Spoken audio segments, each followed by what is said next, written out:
We only got one game to look at tonight. It's going to be a showdown between the Flyers and the Blackhawks. So we're just going to get you to break this down from a DFS and Sportsbook perspective. It's going to be fun. It's going to be awesome. Two teams already have the playoffs. Let's go. So let's do it, Paul. Like I said, we're going to break down the showdown contest. Who are you going to make your captain?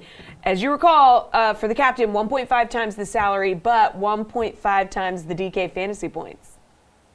You know what, guys? You got to get the goalie right when there's only one game to be played, and it's a coin flip because you got Kevin Lankinen, who's been pretty bad the last little while, and then they got Philadelphia with a guy who's playing in his fourth NHL game, and I don't have a lot of faith in him or the Flyers' defensive style. This is going to be a shootout. I'm going to go with the home team. That means pick the Chicago goalie, likely to be Kevin Lankinen, to outproduce the Flyers on this night.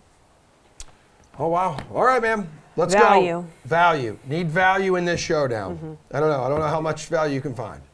I'm going to give you one from each team. Okay. I like the Hawks offense in this one, as I said, and I find Dominic Kubalik on their second line at left wing. He's got 7 points his last 10 games played, and for some reason his price is only $3,900 tonight, so I'd jump all over that one, figuring that he's going to be part of an offense that outduels the Flyers. But if you want to take a look at a guy on the Flyers who's doing well too, you got young Noah Cates. He's made a very good early impression with 9 points in his last 10 games played from the left wing spot on the third line, costing only $3,000. I mean, you're going to go big with some of the high-priced guys, so why not put in one or both of these guys at the lower end of your scale, and you can really go big up front.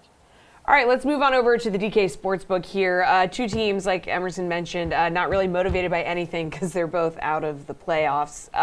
Chicago getting the slight edge, being at home. They're minus 135 on the money line, but Philly's won 2 in a row. So who wins this game tonight, Paul?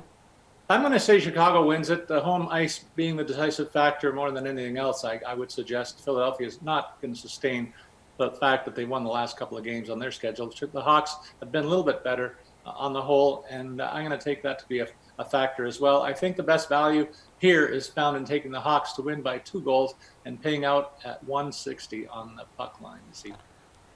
Game total, 6.5. Yeah, for goals. Each of Chicago's last 4 games at home have gone over the total here, Paul. So are you going to stick with that trend? Yes, I am, because they're playing beer league hockey now that they're out of the playoff hunt, and that's an expression that we use up here. I don't know if it applies in your Friday night with the boys hockey games in your end of the neck of the woods, but we call it beer league up here, and it's going to be a total offensive focus here. Neither one of these teams wants to back check on a night when they've got only a couple of games left in the schedule and nothing else to play for. They want to pad their offensive totals, and I think that's going to lead to a big night for both clubs. So the 6.5 line is going to fall, and it's going to fall early. All right, finally, Paul, is there a player prop that you're possibly interested in wagering tonight?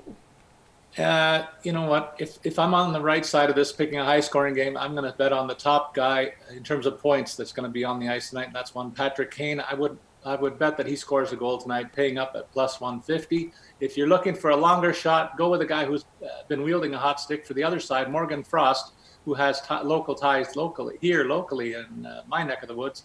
He's got a couple of goals in his last 2 games played, and he'll pay plus 340 if he bulges a twine for a third consecutive game.